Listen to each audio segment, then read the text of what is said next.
70 शब्द प्रति minute dictation start होगी 10 सेकंड बाद।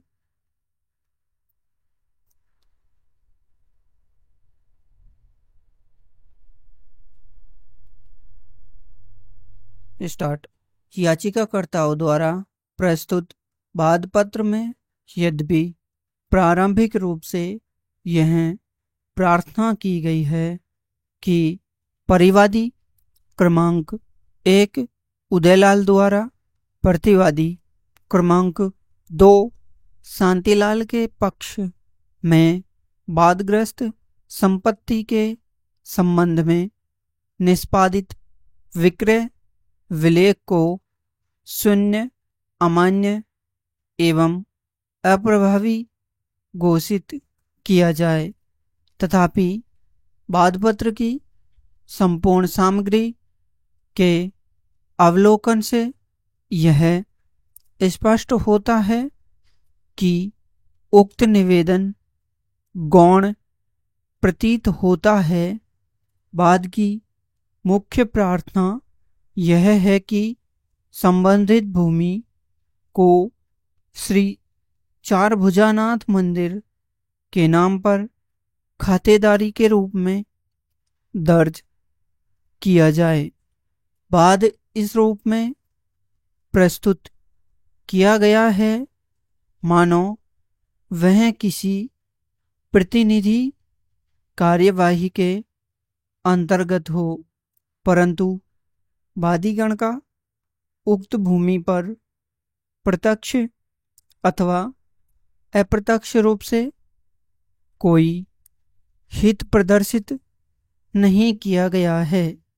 इसके अतिरिक्त यह भी नहीं स्पष्ट किया गया है कि किस विधिक आधार पर श्री चार भुजानाथ मंदिर को खातेदारी अधिकार प्रदान किया जा सकते हैं, जबकि न तो मंदिर का नाम कभी राजस्व अभिलेखों में खातेदार के रूप में अंकित रहा है और न ही बाद में या उसके दस्तावेजों में इसका कोई संकेत मिलता है।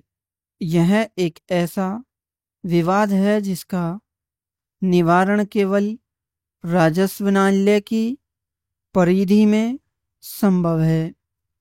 खातेदारी अधिकारों की पुष्टि अथवा उनकी विधिक घोषणा करने की शक्तियां सिविल न्यायालय को प्रदान नहीं है। प्रस्तुत वाद के संदर्भ में यह भी कहीं अंकित नहीं है कि वादीगण ने कजोड़ की मृत्यु के उपरांत उसके पुत्र उदयलाल के नाम राजस्व अभिलेख में खातेदारी दर्ज किए जाने के विरुद्ध किसी सक्षम मंच पर आपत्ति दर्ज कराई हो। अपीलार्थी अधिवक्ता द्वारा भी बहस के दौरान ऐसा कोई तर्क प्रस्तुत नहीं किया गया है। न्यायालय के समक्ष मूल प्रश्न यह है कि क्या खातेदारी अधिकारों की वैध घोषणा किए बिना, जो कि मुख्य रूप से कृषि भूमि से संबंधित है, इस प्रकार का वाद सिविल न्यायालयों में विचारणीय हो सकता है। इस विषय पर कानूनी प्रावधानों का निरीक्षण करने पर यह ज्ञान होता है कि राजस्थान भूमि राजस्व अधिनियम की धारा 207 के अनुसार तीसरी अनुसूची में उल्लिखित प्रकृति के समस्त विवादों एवं प्रार्थनाओं का निपटारा केवल राजस्व न्यायालय द्वारा किया जाना है।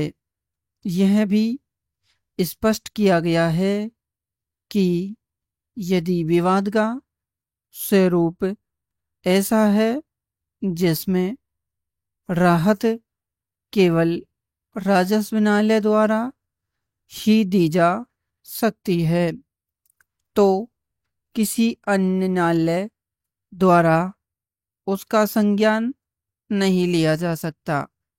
इस पृष्ठभूमि में यह स्पष्ट होता है कि सिविल न्यायालय किसी विक्रय विलेख को रद्द या शून्य तभी घोषित कर सकता है जब यह पूर्व में स्थापित हो जाए कि वादीगण या श्री चार भुजानाथ मंदिर को वादग्रस्त भूमि में विधि सम्मत खातेदारी अधिकार प्राप्त है। चूंकि ऐसे अधिकारों की घोषणा का विशेषाधिकार केवल राजस्व न्यायालय को प्राप्त है, अतः जब तक यह अधिकार स्थापित नहीं होता, सिविल न्यायालय से कोई राहत प्राप्त नहीं की जा सकती।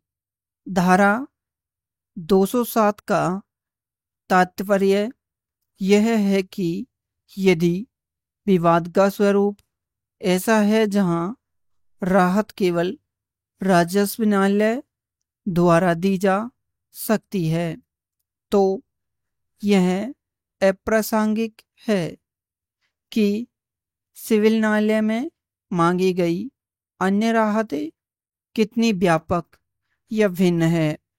इस कारण अपीलकर्ता अधिवक्ता द्वारा दिया गया यह तर्क कि वर्तमान वाद केवल विक्रय विलेख को रद्द कराने के लिए लाया गया है, विधि संगत नहीं माना जा सकता। समाप्त।